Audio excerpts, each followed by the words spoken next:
Pernah dengar berkenaan dengan pindaan Ordinan Buruh Sarawak? Di bawah jadual pertama, tak kiralah gaji anda berapa pun, jika anda telah memasuki kontrak perkhidmatan, anda adalah pekerja yang dilindungi. Tapi ada beberapa seksyen di bawah Ordinan Buruh Sarawak yang tidak terpakai kepada pekerja yang bergaji RM4,000 dan ke atas. Cuti bersalin dipanjangkan daripada 60 ke 98 hari. Best kan? Pekerja lelaki yang isterinya bersalin layak cuti paternity 7 hari. Waktu kerja dikurangkan daripada 48 ke 45 jam seminggu. Jadi jangan lupa untuk ubah waktu kerja pekerja anda ya. Kini, kelayakan cuti sakit diasingkan daripada cuti hospitalisasi. Lebih baik bukan? Pekerja kini boleh mohon bekerja secara fleksibel daripada majikan.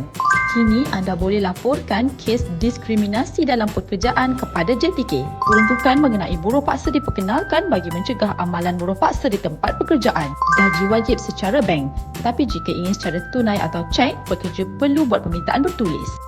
Kes gangguan seksual di tempat kerja, majikan wajib pamer notis gangguan seksual di premis pekerjaan. Ini tiada lagi sekatan wanita kerja malam daripada jam 10 malam hingga 5 pagi.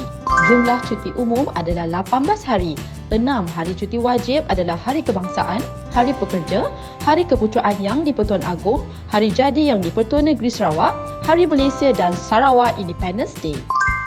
Anda nak tahu macam mana untuk kira cuti tanpa gaji? Atau nak kira gaji untuk bulan yang tidak lengkap? Sekarang ni dah ada formula khas. Boleh guna formula di atas ini. Untuk majikan yang ada gajikan kanak-kanak dan orang muda, anda perlu tahu telah wujud 2 jadual baru di bawah pindaan ini.